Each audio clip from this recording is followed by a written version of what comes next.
Back on MorningLine, our guest with us this morning, Thomas Schwartz. He is a political science professor, talking politics this morning, taking phone calls, what's happening in Washington, D.C. And Professor, next up, let's go to Howard. What do you say? Good morning, Howard. Yes. Hi, go ahead, Howard. Good morning. I got two things.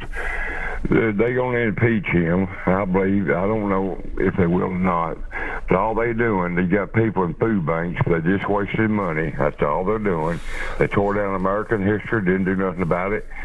I just think it's a darn shame. I think somebody better just pick it up and go on with Biden and get it all straightened out. The United States is in a mess.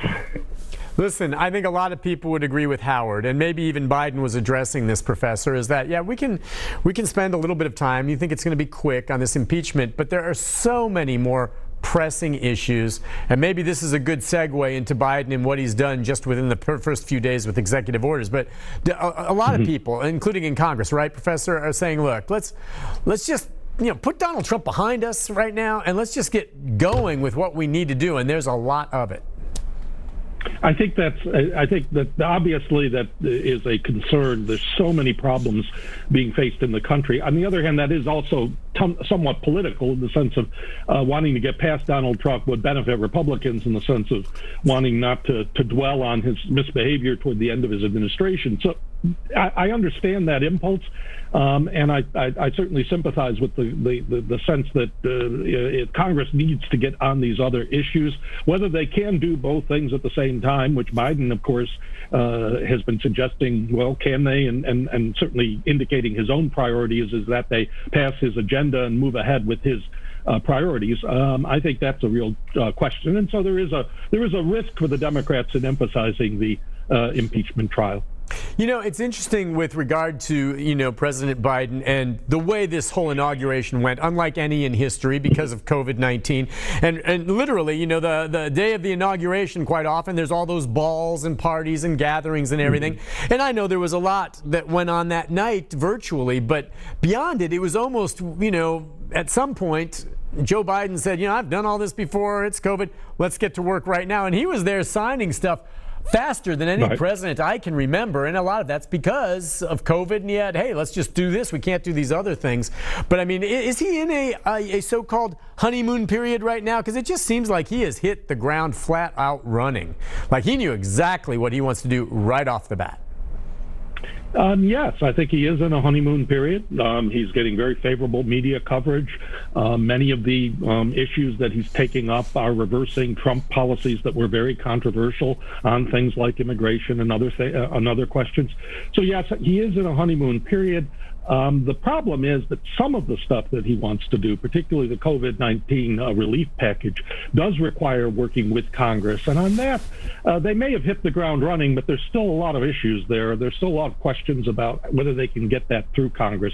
So the executive orders are one thing, and sort of the appearance of momentum on that, and getting the upping the number of people that they're saying will be vaccinated from 1 million to 1.5 million per day. All of this is designed to take advantage of this honeymoon period and to push the idea that the administration has its objectives clear.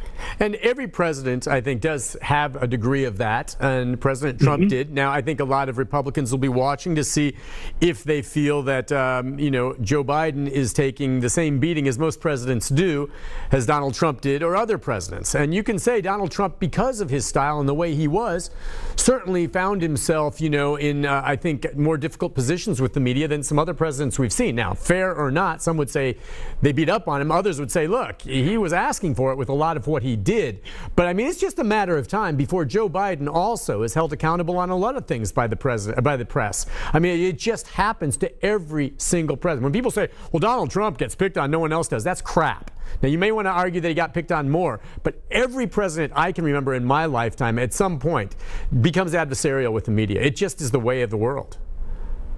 Yeah, no, that's certainly the case. And I think probably the Trump period was more adversarial because he did come in under the cloud of the Russia investigation and other things that were going on at the time. And there was a great deal of fear and resistance. His early immigration orders, for example, the Muslim ban, some of the things he did. stirred up controversy right away. So I do think he managed to alienate and create more controversy earlier on than Biden is doing, or than President Obama did, or even President Bush back in 2000. Well, and do you remember some of the first news conferences or press briefings with Sean Spicer? With Sean Spicer. Okay, yeah. And right at the beginning, and then I don't know if you had a chance to watch, some of the new press briefings with Biden's Yep. staff, and the contrast that's there. And I guess part of it is what I really remember about those first with Spicer is that the focus, for whatever reason, was on whether or not there was a huge, gigantic crowd at the inauguration. And right then and there, I was like, I don't know, all right? And, there was a contrast between these. What did you observe between the differences between the two? Well, I do think that Sean Spicer was probably in a very bad position. He was, in a sense, feeling that he had to exaggerate and lie to keep in good qualities with the president. And President Trump came in with a huge chip on his shoulder of wanting to be seen as better than Obama, having done better than Obama, all of these sorts of things. So one of the first things he did was claim he had more people at the inauguration. And unfortunately, clearly he did not. And Spicer ended up sort of in this position of lying about it and being found out very quickly by the media and immediately in a situation that was very adversarial. Jen Psaki does not have that problem. She doesn't have to deal with media or crowd size. And on the whole, the media is treating Biden very gently, at least. And I think, as you said, the honeymoon period is certainly in place right now. What do you make also of some of the recent interviews, as we expected, some of the staffers that have moved on, but Dr. Bricks and, of course, Dr. Fauci, and what they talked about with regard to COVID, and how now, I mean, they both have pretty much come clear that they felt as though they were having to walk on eggshells and balance, for the president, trying to make it seem more optimistic at times when it simply wasn't when it came to the pandemic. Yes, I think they did feel constrained. The President Trump initially seized the issue and wanted to present a certain spin on it. And I think as public health professionals, they had a much more cautious and different approach. And they really found him very difficult to work for. And that, of course, is hardly an unusual comment from people who've worked with Donald Trump. He's not the easiest. He was never the easiest of bosses. He did, and his erratic and sometimes impulsive behavior, particularly on some of these public health issues, I'm sure created many problems for them. And they're being direct about that now. The president, you have to acknowledge President Trump, when he ran, did it his way. And he probably didn't listen to advisors that told him to do it a different. He did it his way, and it worked. And to his credit, he won. And I think to myself, for whatever reason, the president made this decision in his mind to somehow minimize COVID-19, to minimize it. And I think that his handling of it damaged him severely. And had he taken a different tact, I think there's a chance he would have won re-election. But that was his call. I mean, I'm not saying for sure. There were other issues, of course. But he made the decision, for whatever reason, to downplay COVID, okay?